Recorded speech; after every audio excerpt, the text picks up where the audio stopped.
As we record this, a transfer portal window is now open that did not exist on Friday.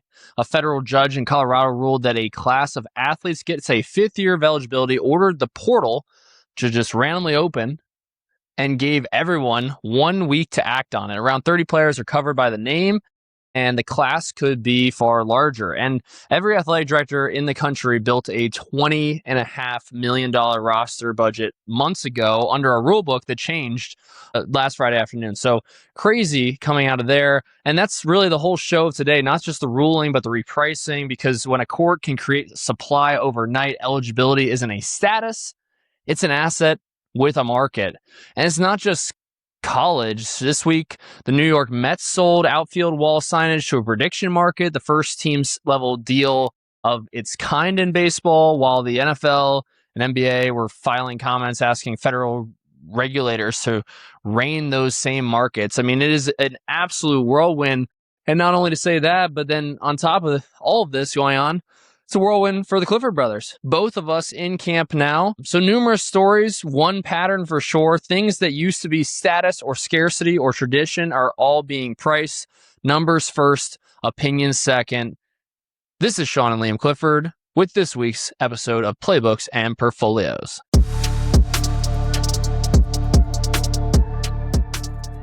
Camp edition.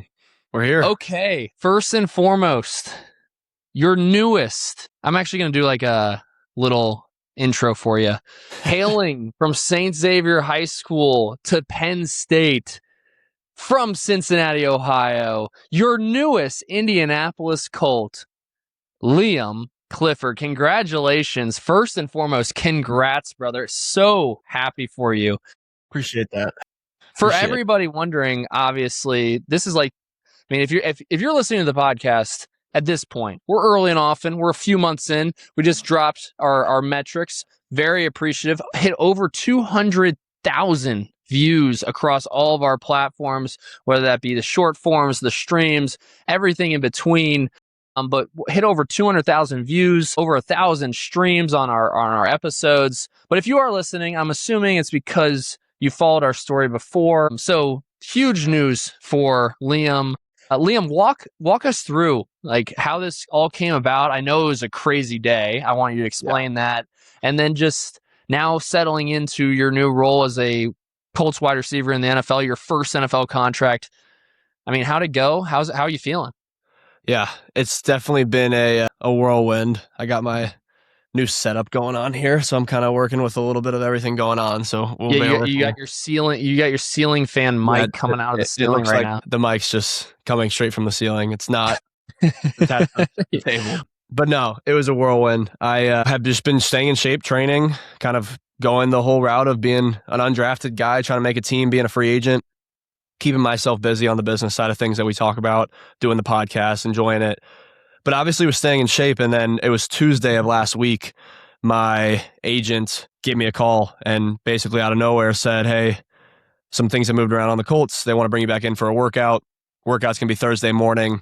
So if you can pack a bag tonight, leave Wednesday morning, get there, and then they'll put you in a hotel. You'll wake up Thursday and you'll do a workout. So it was super quick turnaround. I literally went upstairs, started to pack immediately, canceled the rest of the things I had planned that week, obviously. Had some meetings that I had to bump, and then got in the car Wednesday, drove up. It was like 2.5 hours from Cincinnati, which was really nice. And plus I was able to have my car, which is great. Packed the car full of all my stuff and all my belongings in hopes that obviously I was planning on making the squad, and got in, got settled in the hotel, went to bed, woke up, got picked up at like 7:30 in the morning, worked out with a couple other guys, and then ended up unfortunately having to wait around for a while throughout the day just for them to work through a bunch of things, but then finally ended up getting told that I was going to be officially an Indianapolis Colt and signed. So it was a whirlwind, officially signed that day on Thursday. And then, as we all know, we're in camp already. So kind of got thrown into it immediately, got thrown into walkthroughs, got thrown into meetings, and just tried to kind of get my bearings and get caught up on things. And it's been fun. It's been good. It's definitely been busy, to say the least. So we're making time to still get the podcast and film it and give you guys all the good news. But it's funny, like I always hear about these stories of undrafted free agents or free agents in general that they just get a shot or they go to a workout and then make a team. And like you always hear those stories. And now I'm living that out in real time. And I can tell you, one, that it is true. You just need a shot. Like I went and did the workout and ended up getting my shot. And now I'm in the door. And then two, like be prepared to be ready to go because it all comes at you fast. They're not going to wait. They're not going to just give you a leeway. Like you're going to get thrown into it and you got to be ready. So I'm excited to make the most of my opportunity. Feeling extremely blessed and grateful. Sean knows, like I was staying in shape, working out, and just kind of at home for the last month and a half, keeping myself busy. And then now I'm here. 2 days go by and I'm in Indiana on the Colts. So things can change quick. You got to be ready for your opportunity. And I'm glad I was able to make the most of it. And now it's ultimately comes down to what can I do moving forward, which I'm most excited about, to be on such an awesome organization with such a great group of guys, specifically in the receiver room. So it's going to be fun. Yeah. And I feel like, I'm so immensely proud of you and everything that your road was much different than mine. Everybody's road in the NFL, like you go across the entire locker room and you have the stories of the first rounder who heard the name called first or second or third or whatever it might be. You have the Burrows of the world, the Jamar Chase of the world, guys immensely talented, well-deserving of that role and got their shot and then took advantage of it. And then you have guys that also sit in that same locker room, which is crazy. Same story as Liam, where didn't hear their name at all, might have not even heard their name. Liam, you got a rookie minicamp invite, had a good week, and then it was just a numbers thing. And it's crazy. We talk so much about sports business on this podcast. Obviously, that's what this whole thing's about. But when you're in the midst of what that really means, like actually in the building and you're understanding the ebbs and flows of kind of where they need to put guys and, certain guys go down, certain guys get opportunities. It's taking advantage of those small opportunities. I was blessed to be a draft pick. So I got to come in and learn the playbook in OTAs and then study it throughout the summer and then go to fall camp. Liam, you're just right into it. And I'd have to imagine if you're anything like the Cincinnati Bengals right now, we're coming up on install 5 and they are heavy installs of and by installs for everybody who's not truly just in the playbook of football, installs meaning we're talking 50 to 100 plays a day. Run game, pass game, screens, situations, you name it. There's just so much that goes into all of this. But for you to come in and just, with a big smile on your face and just attack it is awesome. What's the one thing would you say in the next, I guess 3 to 4 weeks here as preseason kind of gets going? What are you trying to accomplish? Like, what are you trying to showcase the most? I know obviously your work ethic and everything, but is there anything like specific that you have on your mind going into every single day that, you just see as a differentiator for yourself and also like what you're really trying to showcase? Yeah, I think there's obviously a couple things. The biggest thing for me right now is 100% getting the playbook down. That's the most important thing. Like you said, I was at rookie minicamp. Unfortunately, didn't get signed due to numbers. And then they told me, like they literally said, stay ready, stay in shape. We could call you at any point in the summer or bring you back for camp. And here we are now. So it's funny how that came full circle.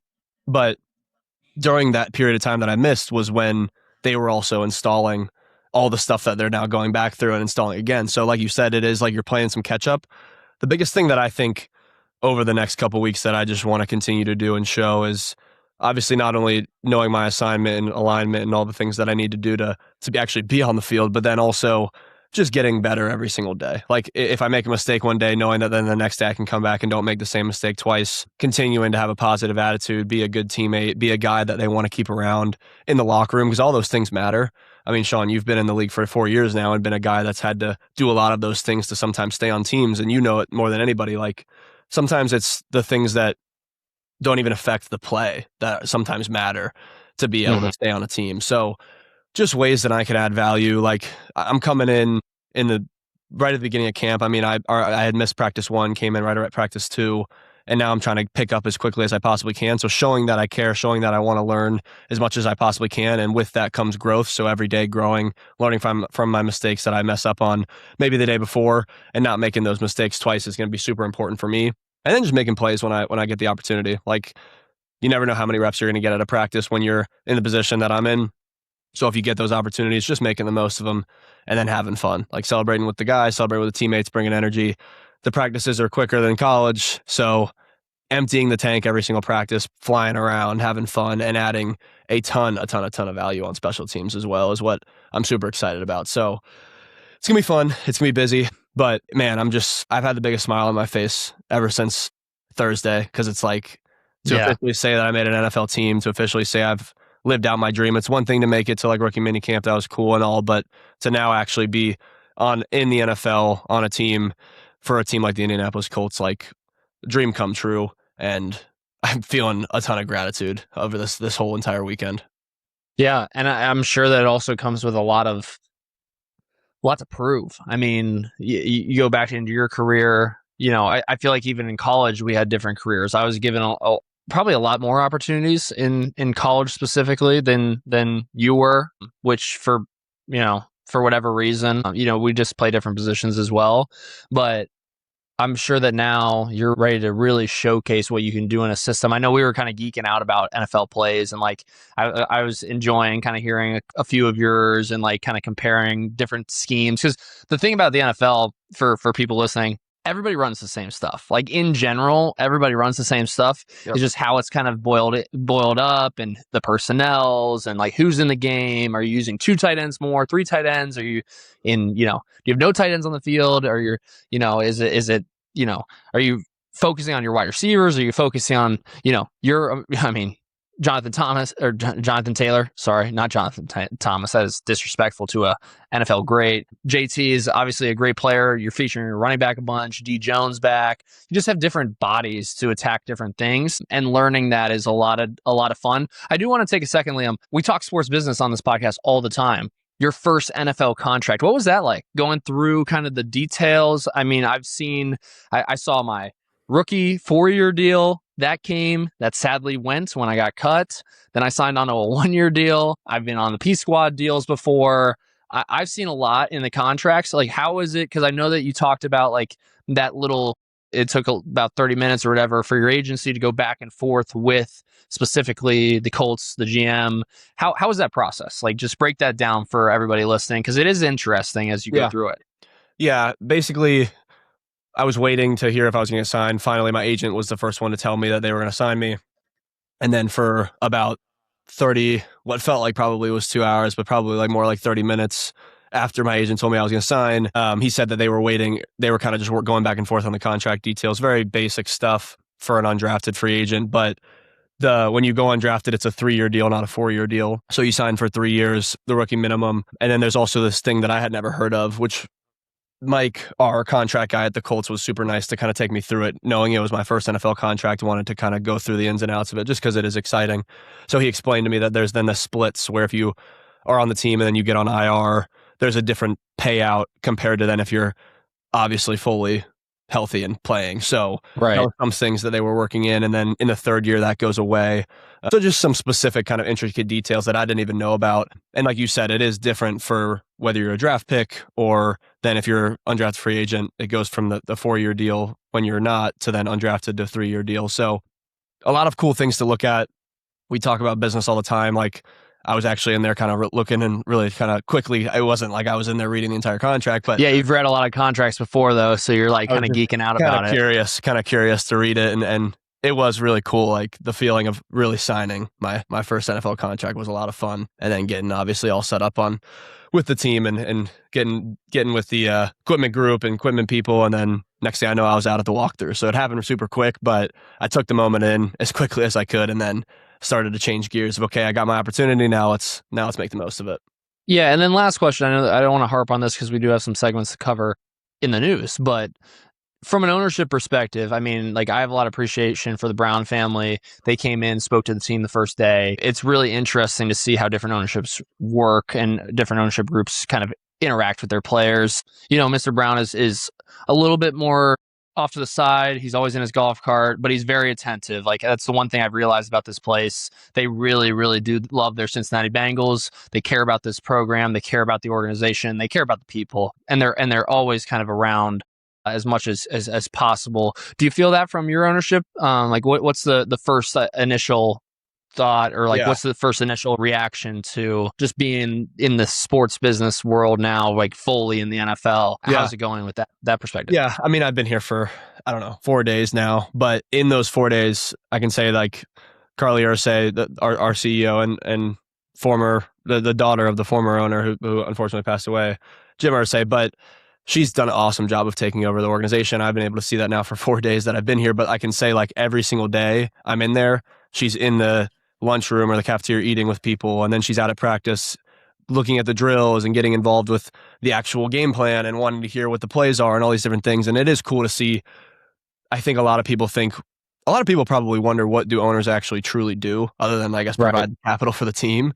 But it's fun to like, you have what the Brown family does, and then now seeing like how the Ursay family kind of goes about them being involved with the Colts. They like to be hands-on, and it's been cool to have her around. Like the other day, she was standing by the receivers and asking Reggie a bunch of questions about the routes and everything, and she's very eager to learn and knows a lot about the game, which is fun to see. So it just drives the culture, drives the passion of the team, makes you want to win even more, because obviously everyone's super bought in. So definitely very hands-on, and it's just fun. Like, people think, man, I wonder if they even deal with the players, but she's down there eating with the guys and eating with the staff members. So it's no different than if your boss was sitting there being a personal and eating. So pretty cool to see how hands-on they are, and I'm excited to kind of get to know them more. And by Reggie Wayne, Colts legend, is your wide receiver coach, which is we won't even get it. We won't get into the details of like we could probably talk about this for an hour alone, but it is really cool to go into a program that wanted you. I mean, they took a chance to bring you into rookie minicamp, didn't work out from a numbers perspective, and then keep in contact. I mean, what was it, 2 months, 3 months, and then rookie minicamp I want to say was in May. And then, didn't sign until whatever, it was July 30th, I want to say, or 31st. So it was a waiting game to say the least. Yeah, people think that these things move fast, but like any great deals take time, and great partnerships take time, and great opportunities take time. So kudos to you. I can assure you, for any Colts fans listening to this podcast, you're getting a guy who has been working his ass off every single day. I remember when we were both in Philly and for our offsite for our firm, and it wasn't even a question. It was like, okay, I know we got some work to do, but where are we going to fit in some routes? Where are we going to fit in some workouts? Like it was always football first. So you're getting a guy that's worked really, really hard to stay in shape, stay ready. And I know that you'll take advantage of your opportunity. So congrats on that. Speaking of people, this is a great kind of segue into our first topic here. Eligibility is now an asset class. And speaking of people who are taking advantage of opportunities, a class-wide preliminary injunction out of Colorado now forces the NCAA to grant a 5th season to athletes from a high school class of 2022 specifically, and orders a transfer portal window to open on Monday this week, August 3rd, for just 1 week, which is crazy. A Nashville chancellor granted the same relief to 19 basketball players the same day.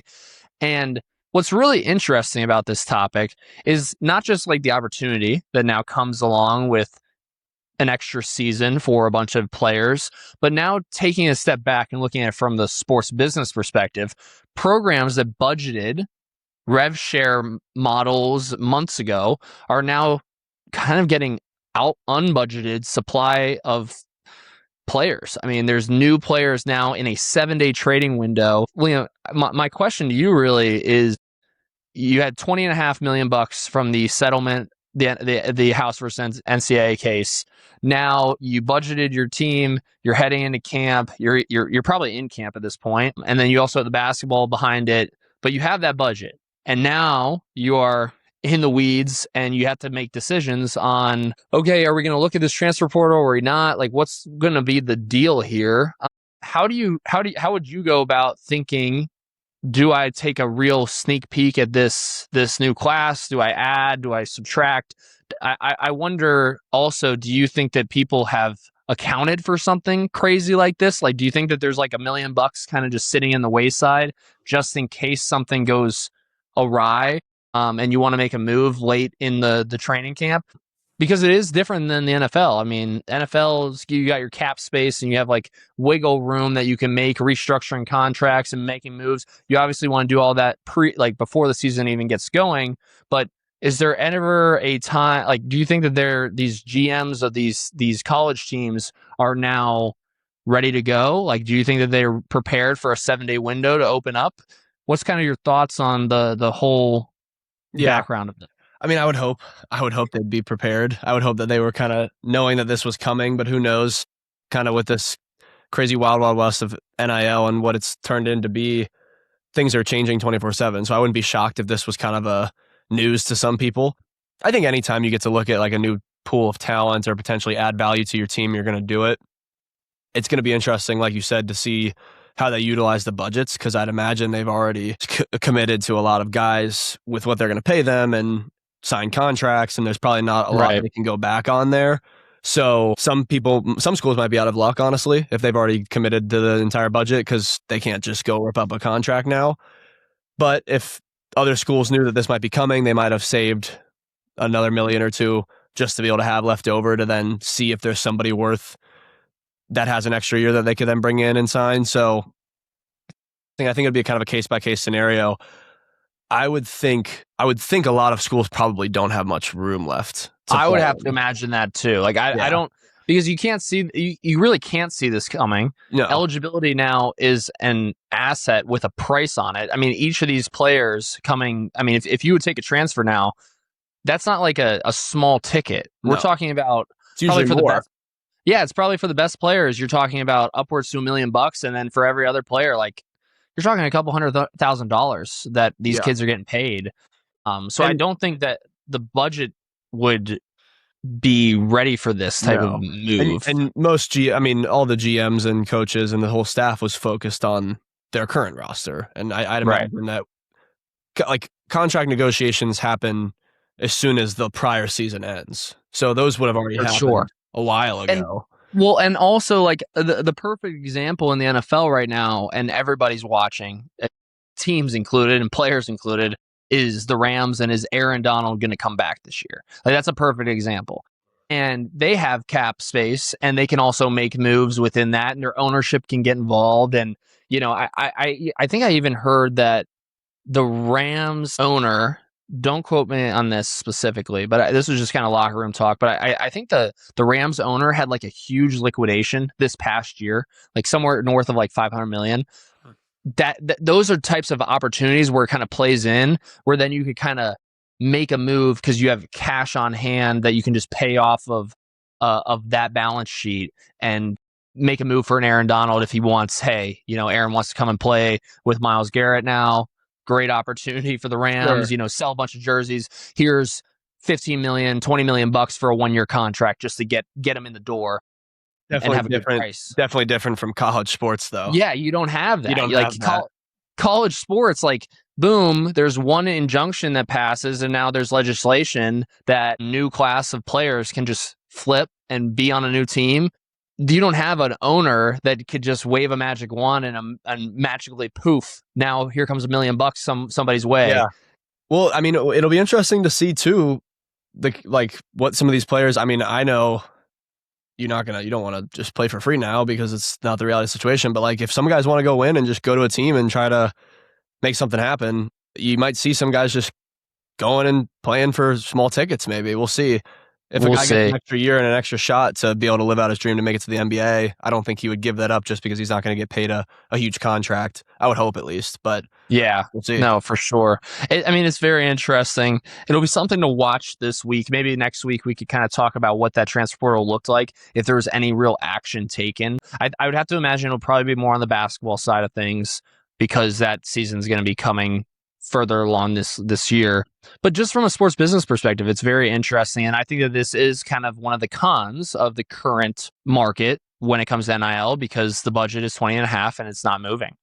So being able to make quick judgments like this impacts teams, and specifically more so than anything, it impacts the players. Because like, imagine a world now where you get granted an extra year of eligibility and like you're like, oh my God, this is my shot. This is my last year. And now there's nowhere to go. Like that's a tough place to stay. and you're probably going to have to take a low-level contract, if any contract. Like, I don't really know what percentage of players, I haven't done this study, but what percentage of players on a team are not getting paid.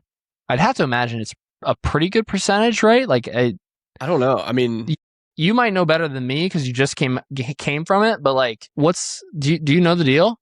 I mean, I know it's a little different like, now. were guys not getting paid when you were there? Like, were there guys on the team that had no contract whatsoever with the university for NIL? Well, everyone would get the stipend, obviously, the cost of attendance. That's been a thing before NIL. But then I had that, which was nice. I had that for a year as well. That's what I was living off of. It's different now too, because football specific, because walk-ons are like kind of not a thing anymore. When I was playing, which was last year, it was every scholarship guy was getting paid some type of NIL. Some of it was not nearly as much at all, but it was something more than just your cost of attendance. And then walk-ons, unfortunately, didn't get much, or if anything. So, what would you say? I mean, and not naming any names. I don't want to put any names out there. From the highest to then like the lowest, what would you say are the two? Like, what's the true range? Are you saying like the lowest being 50 grand or like 25 grand, like something like really low, or lower than that or higher than that? And then, I mean, I'd have to imagine there's a few guys making $1 million. Like, what was that range? I would say the high end, from what I experienced, I mean, I think everyone sees like the crazy numbers out there. The high end, probably 2.5 million. Wow. To the low end, 20, 30 grand, if I had to guess. Yeah, that was my guess too. Okay. Well, I mean, we will definitely take a peek at this next week, see if any movement, any cool stories came out of it specifically, but rooting for all the players to see what happens as this week kind of comes full circle. Tough on the governing body of, I mean, the NCAA making this play. Like, it's a tough world, and I mean, great for players to get it their second op, but also, you know, you hate to see it be such a short notice. I mean, this past last week, now you have 1 week. It's to make a decision that's going to impact your entire life. Not preferred, to say the least. But jumping into a little bit different, so the UEFA has declared there's no confidence in Infantino from FIFA World Cup, and now he vows a bunch of accountability for failed World Cup equity plan. Long story short, as I kind of read through what happened, Infantino, who's in charge of the World Cup, the FIFA's leadership, he had proposed a $20 billion company to run the World Cup moving forward with private investors, but then he drew backlash because it sounded shady. I mean, it sounded like there was a lot behind the scenes. The UEFA came out, which is the federation, the European soccer body, UEFA. Their president came out and was talking about how the current FIFA leadership has not only lost the UEFA's confidence, but also that of many other members of the football family, talking about it. It is right that in the coming days and weeks, they'll work with the associations in close cooperation with other confederations to reflect on how this happened and devise a new plan. But again, some shady business behind the scenes with, I mean, what came off of such a huge spectacle in the World Cup. And now you're seeing tons of backlash because you're seeing people make deals behind the counter. And it sounds like, from what I'm hearing, that Infantino, I don't want to press any charges on somebody without knowing the full story. This is all coming out as we learn it, but it sounds like Infantino might have been trying to sell some of his own shares in this whole plan as well, trying to make a buck. But more so than anything, Liam, do you think that there's new regulation coming for sports? Like, what's your take on not only FIFA? Like, I want to take a bigger step back. Do you feel like, because I get this feeling like across NIL, across new sports leagues, buyouts happening, new teams getting bought. You have the Kosla family who just bought the Seahawks. There's a lot of minority stakes coming in. I know we kind of spoke about minority stakes last week on the podcast, but I get this weird feeling like there needs to be some new frameworks and some new rules to how sports is enacted, because at the heart, we talk about it. It's about the fans, it's about the community, it's about what good it brings, right? It's a lot of media, it's a lot of press, but you have great people in those buildings accomplishing their dreams. You want to keep that as close knit as possible. I get this weird feeling like we need something new. We need to regulate a different way. Do you have any idea of like how you would do so, or what that might look like in the future? I mean, it's a weird world. Well, to your point, I want to read this quote that the UEFA also posted, and at the end they put, to your point that you just kind of got at, the soul and governance of football are not assets to trade, especially with zero transparency as to who gains financially. None of us are the owners of football. It is not FIFA's to sell. Which really, just on the point of the topic specifically, it seems like the issue came from probably a lack of transparency. So then, to your point, yes, I think there probably will be some sort of regulation.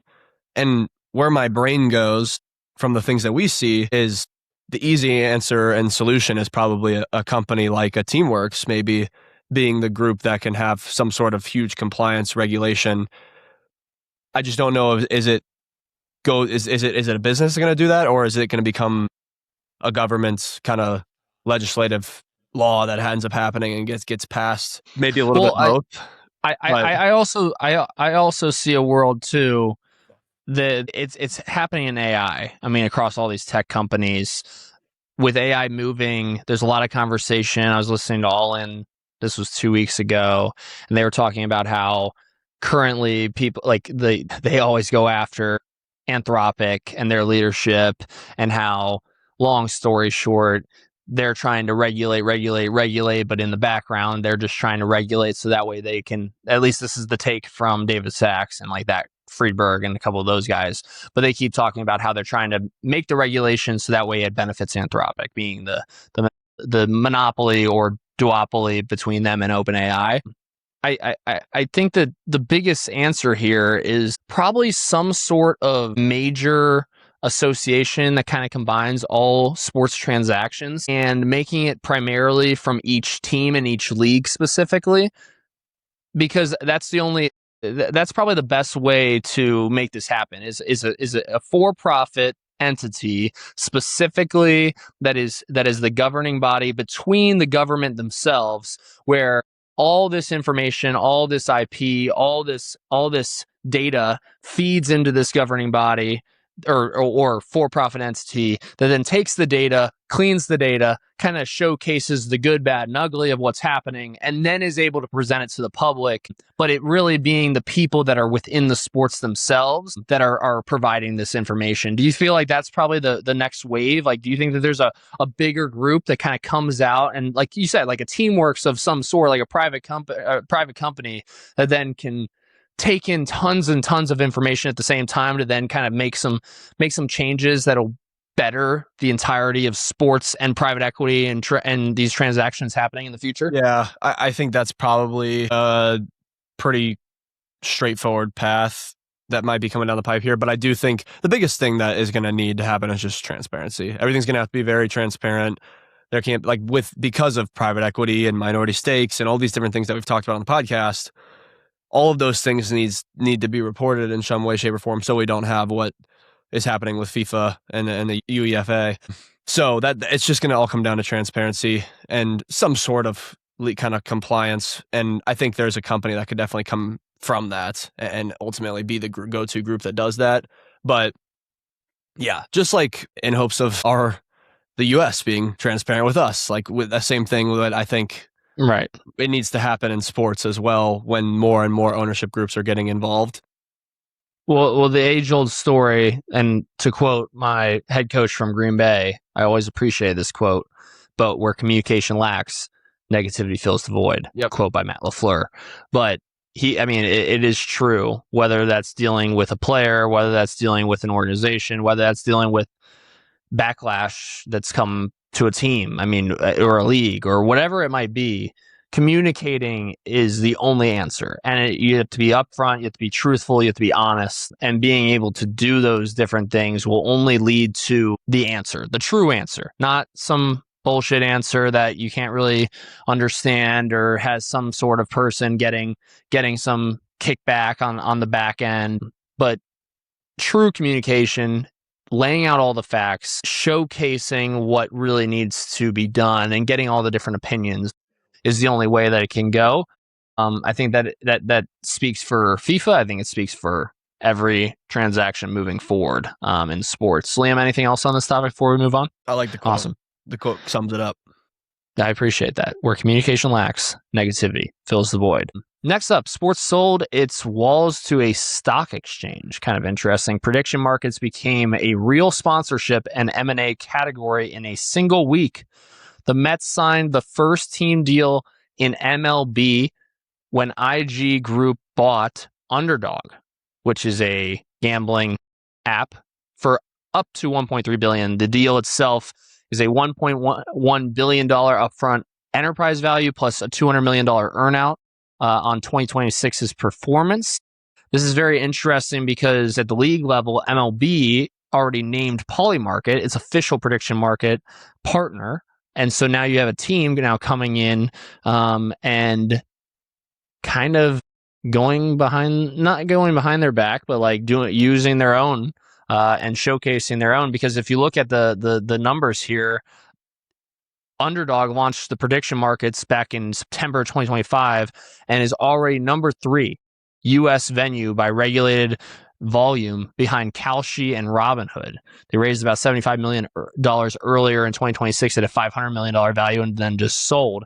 Great buyout for all those investors that made that play.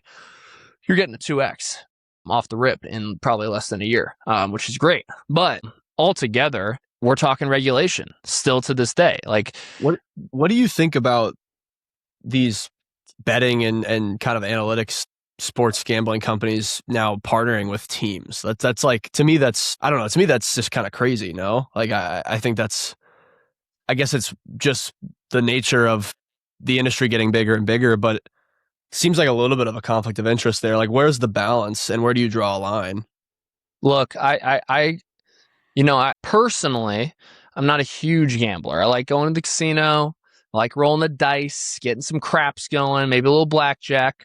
I've been to Vegas a few times. It's a good time. I like playing cards. I like doing those things. I've never been a true sports gambler. I definitely know some friends outside the league, not in the NFL, but outside the league, buddies from high school, whatever it might be, that definitely get into the sports gambling world.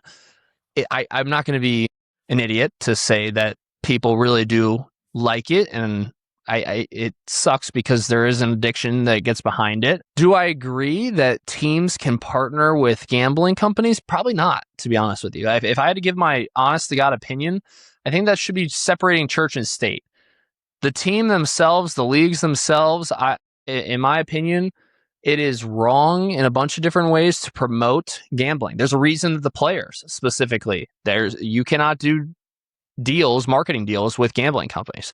Why now do leagues as a whole get to have these companies as their true partner in the gambling space? Like, that doesn't make any sense to me. I don't agree with it. I think that, from an advertising perspective, look, there's big budgets and gambling companies make a lot of money. And when it comes to commercials and kind of the nuances of getting some signage around that kind of stuff and around teams and leagues, it's inevitable. But like a true partnership there, not for it. Now, I don't think I ever will be for it. I just think of the kids out there and young adults and adults in general who they make their money honestly and they work hard for it, to now kind of shove in their face constantly that they should be gambling on these games. If you want to do that in your spare time, go for it. Like, it's not my decision to make where you put your money, but like, for us to shove it down people's throats it just gets this weird feeling for me. And yeah, I'm not a fan of it. I won't ever promote gambling. Like I said, I do like going and just rolling some dice and just, it's more of a social thing for me, but to go out there and like really truly promote it, not a fan. Yeah, I agree with you. I agree. I think it's just putting it in people's faces, like you said. It's different. if people want to do it and make that decision, then that's fine. But I mean, you see it everywhere now when you're watching games. It's all over. They're pushing it in commercials. They're pushing it in ad space. And yeah, it gives you a little bit of a weird feeling. I don't love it. Yeah, 100%. On a different note, a little bit more on the ownership side of things, athletes are now building their own leagues. You see it constantly. If you can't buy into the $9.6 billion team, right, you're going to find the thing instead that you can kind of build around it. Tiger Woods Tomorrow Sports hired a 19-year NFL front office executive to run the NFL-backed pro football flag football league. And then you have the PLL lacrosse league raised $100 million from Aries with a bunch of different athletes on the cap table. I think it's been really cool to watch these former players when you cannot get into these deals with these big ownership groups, kind of forming their own structure. And I want to talk specifically flag football. I think that's coming down the pipe here soon. You're going to see it more and more, especially women's flag football. It's cool to see the girls getting out there and playing. I saw on ESPN. I was just watching before camp started. I saw both the younger guys and the younger girls playing flag football on ESPN. A lot of good coverage, but it's cool to watch these former players get involved on the cap table, because where the ownership is obviously is telling, and it's awesome. Like I'm a huge fan of these new leagues popping up and giving it a go. I think that flag football is a great way to get on the field, play their sports. Flag football is going to be debuted in the Olympics in 2028 out in LA, which will be I did not really know. Cool. That's right. I did.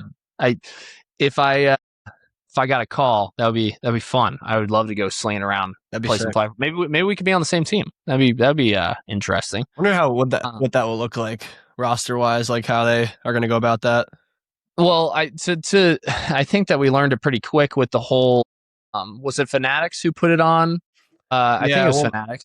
I think with Brady. I think Brady had something to do with it too. Yeah, but it was interesting to watch that kind of unfold, because ultimately, I mean, they got after it, and we kind of got. I mean, the former players and the players specifically kind of got our asses beat by these flag football players, because just watching them, the way that they're bending and moving and like just avoiding getting their flag pulled, they were popping up all over the map. Like they were really, and guys looked like they were trying pretty hard. But it's different when you don't get to just tackle someone. You got to go after a specific flag. And there's been some really cool plays, some really cool highlights that have came out of it. But primarily, Liam, like from a player's perspective, is this something that you would ever think about getting into? I mean, is it something that that people talk about, or that you've heard from your buddies across the NFL or other players?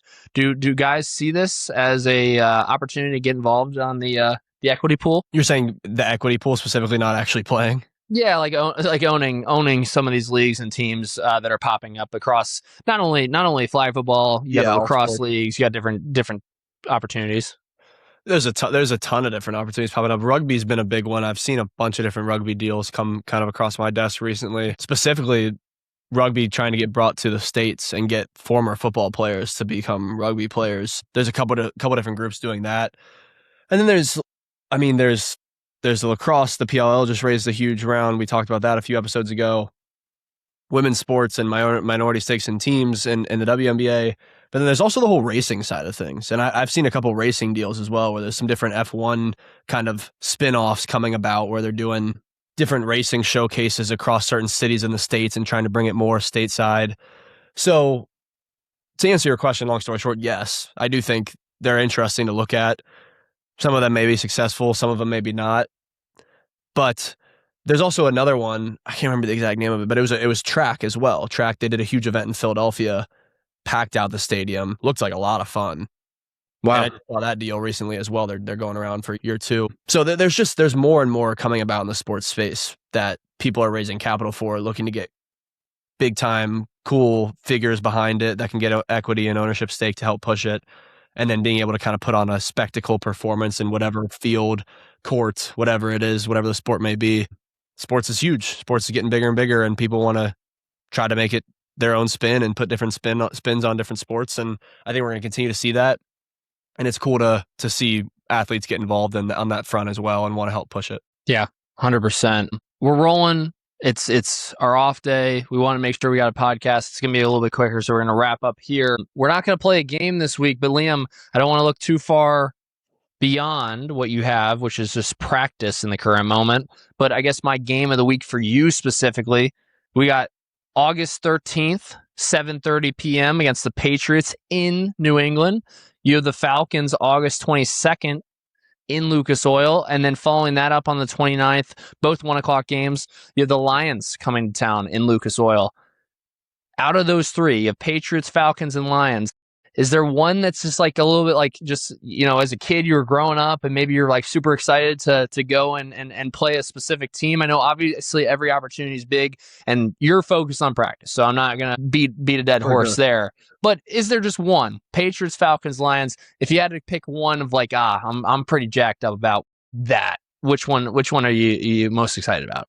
Yeah, I mean, you said it, focused on practice and getting prepared for those games, but the first one and playing New England's going to be cool. Like a team that was just in the Super Bowl, a team that growing up watching Tom Brady and Julian Edelman and Gronkowski, like knowing that that's going to be the legends that are behind that team and being able to play a group like that, that's going to be a lot of fun. And plus, it's my first one. So yeah, I'm most excited about that. We were talking about it the other day already in the facility. Guys are already fired up about it. So it's cool to obviously go through the process, and I'm just fired up for tomorrow's practice and be able to take another step to get there. Yeah, 100%. I got the Lions, the Bears, and then Philly. I don't think it's a secret. Again, same deal for me, but if I had to pick one going back to Pennsylvania, playing in front of my wife's crowd, the Philadelphia Eagles, probably going to be my most exciting one, at least. The one that I'm definitely circling on my map. It'll be our last one as well. And we're all primetime games, which will be fun to play under the lights in all three. But yeah, it was a busy week for everybody. Liam specifically definitely had a busy week. Not only busy week on the field, off the field. You have so much movement in the sports business world. But really, here's the thesis, right? Everything in sports is becoming this market. You have the eligibility, you have attention, you have risk, you have access, and even the leagues themselves. And in every single one of those markets, the same rule holds true. The closer you sit to the thing everyone wants, the more you pay and the less you own, right? $9.6 billion. I mean, it buys you a huge Super Bowl NFL team, and then the same light, you could also get minority stakes and smaller stakes into littler and smaller leagues. I mean, that's the gap. And then on top of that, there's worlds where in sports you could buy the gap, which is, the smaller companies that are building. I mean, that's the gap that we specifically buy. So if you're a player watching this, the market came for your eligibility this week, whether you were ready for it or not, and it'll come for everything else as well. So you kind of have to learn to price yourself before everyone else does, and someone else is inevitably going to do. But that's a lot of the players' lives that we know and live, and we're definitely here to not only showcase that story, but also share our insight in the future. But if you listen for 50 minutes, I said this every week, I feel like, you gotta subscribe, you got to just comment, share. Shout out to a couple different people. Brandon Carney, a good friend of ours. I saw him sharing last week. I was talking to Ted Carson in the lunchroom, Liam. He's a friend of the pod. We got to have him on the pod, Playbooks and Portfolios. He was definitely hyping us up, looking to see what we're going to talk about next. But all in all, shout out to you, Liam. Shout out to your career getting going here in Indianapolis. Really excited to see how it goes. But to that point, from playing the game to owning a piece of it, this is Sean and Liam Clifford, Playbooks and Portfolios. Have a great week, everybody. Have a great week. Appreciate it.